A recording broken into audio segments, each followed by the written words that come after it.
So, Otter, I'm guessing it is right to say that at some point in your career you decided to shift gears towards indies. If so, was that a choice or a consequence to a specific event? Oh, yeah. Yeah. So, I've been in the industry for about 15 years total. Well, no, 16 years now? I graduated from Game and Art School back in 2010. I went through mobile and then for a number of years, and then I ended up in AAA, first with Victory Games, and then with BioWare. I was out for about 9.5 years. I really enjoyed the work because it was cinematic design and after Dragon Age Inquisition, and then even on some of the DLCs for that, I think on Trespasser specifically, I started to work on in-game storytelling content, like in-game, like live cinematic content, which really became my passion because I love that about Naughty Dog, right? How do you tell a story in-game? It's really expensive. That's how. Like when the player still has control and you have money to waste on spectacle the player may miss because the player's camera was facing, and then answering the question of, well, how do we entice the player to look this way? How do we entice the player even if we can't lock the player down to do it? So about 9.5 years I did that. I ended up with burnout at some point, and this was before I had my autism diagnosis. And then later on, it makes more sense why I was burned out. I'm like, oh, okay, trying to function like a person for like days, weeks, years on end, and doing it to the extension that I was doing it was really, it left me super hollowed out, like bad, like I need to go be a puddle on what is it I had to like basically go on like work leave. It was bad, and then I went back to work, and then I tried to make it work over the years, and honestly it sucked because it's a mix. The reason why I'm taking so much to get to your answer, it's mixed because there was parts of it that I was really passionate about and that I really enjoyed, and then there were parts that were grinding against it so much that made you have to break off for that. So I was on what I knew as Dreadwolf for 6 years. They didn't change the name to Veilguard until like a year after I had left. So that was like news to me. But I was on there for like 6 years doing early production about how do we, like, through gameplay, tell the story to the player. And I got to be on that was the first game where I finally got trained up enough where I got to be staffed out with the project early on to be answering those questions and doing rapid prototyping. Early evaluation of how we tell that story. So that was really cool. Oh, and we had some really cool stuff like how we were going to tell the stories with the Blight. How we were going to actually bring that into the play space and have the player interact with it. We were going to have like all these other different interactions, which a lot of the seeds, a lot of the stuff we were going is still in there. And like it was actually kind of exciting because the theme I don't think landed quite when it finally launched, but going into it initially, the theme was supposed to be what do you call it? Like pulp. But like not pulp stupid, but like pulp like Indiana Jones is like pulp, right? Where you can have, or like cosmic horror pulp or alien pulp. It's a pretty wide genre, but the idea is to have high, like kind of like high adventure, high drama, like kind of stories. And I think Indiana Jones is a really good version of an example of a modern version of that, because at least the first 3 Indiana Jones movies, they're really good at towing the line between like that tonal line between this part's funny and this next part's scary and this next part feels adventurous and this next part feels like romance, like all next to each other, but it all flowed. And there was very little, if not any, tonal inconsistency with that, right? That's cool. And I think that's one of the things we're going in, but it's like one of those things where like if you don't nail that tone throughout production and make sure everybody's on board with whatever that is, you're going to get that. That's why I'll point out one of the scenes I had worked on that I was actually really proud of. It kind of got, because the game was shifting towards like this like jokey Marvel kind of thing rather than the pulp. It means like I wanted the game to earn its M. I wanted parts to give the player pause. When we go and see the Venatori later on in the game, I want the player to feel the gut-wrenching awful violence and horror of this space through walking through that space. So there's like I don't want to ruin it, but like there's a really intense scene there that happens in gameplay that I got to direct and write.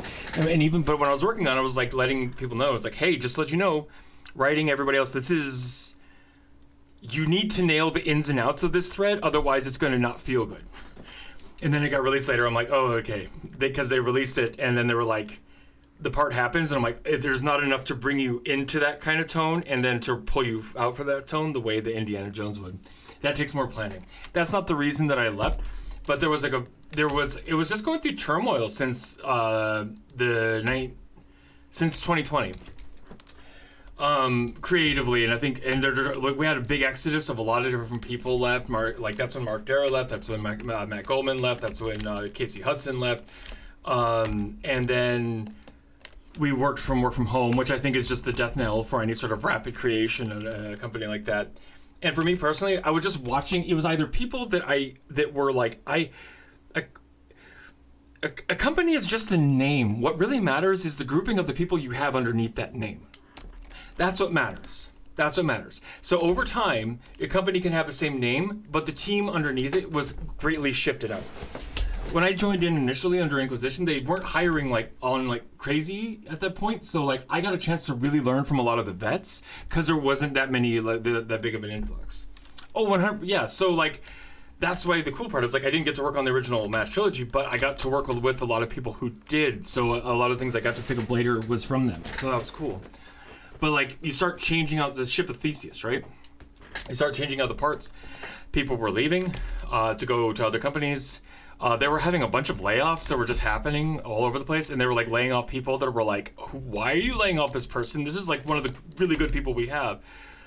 And HR is like, "But we're maintaining headcount." I'm like, "No.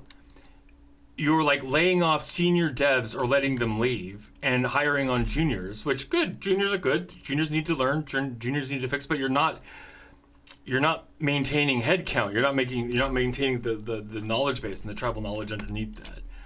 And I think I had like a number of people in my hand which were like, I'm with these. Two things happened.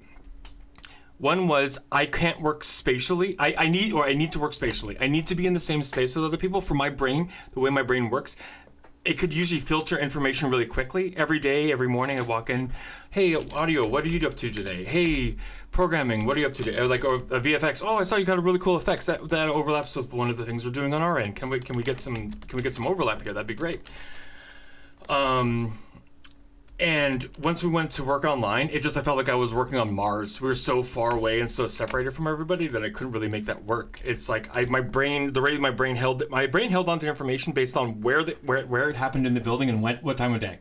That's honestly how I queued it up in my brain, because my contextual thinking makes it really hard to remember stuff otherwise.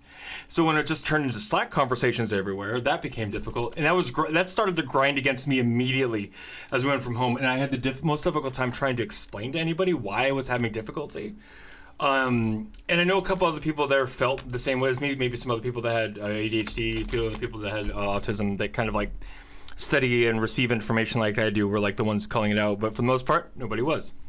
So that was already kind of like working against it for a while. I got back into the office as soon as I could.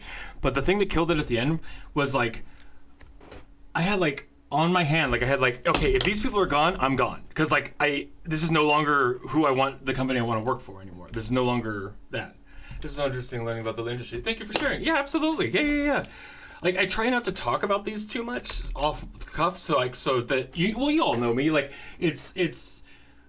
I talk about it if people bring it up, because I don't want to get known for like constantly blurting and talking about industry experience without being prompted.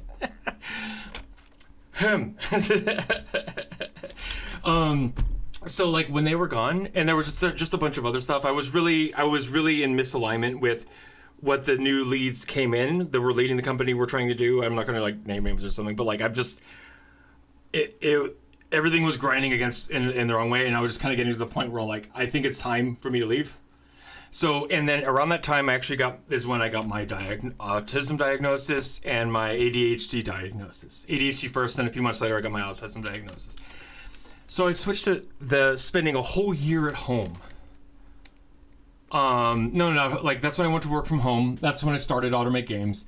That's when I That's when I started working on ITZY, and that's why ITZY is about working through burnout and autism burnout. ITZY's that like Sisyphean climb up the water spout, right? And that's kind of how I felt at the time. So, and honestly, that whole first time at home was like just learning how to unmask at home and find my comfortable floor. Even when it came to streaming, I was very cognizant about what kind of person I show up as, because you have to mask no matter what when dealing with people. It's just the way it is.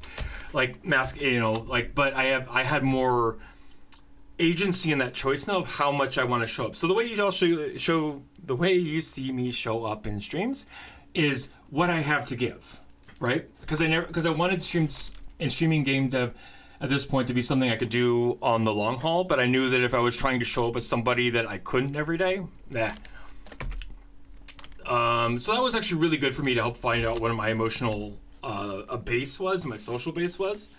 But yeah, it was a big change in studio structure. It was disagreements about how things are going. It's kind of finding out reasons why I was burning out myself that I couldn't really answer before. So it was a lot of different things that were kind of hitting at once. I think ultimately I made, like, studio money is fantastic. There's a reason why. It pays really well. But there's a reason why it pays really well. So it's kind of like, yeah, some days you sort of like miss out on that, but like the freedom I get to hang out with y'all and work on game dev and stream game dev is just like, I much, much, much, much, much prefer this.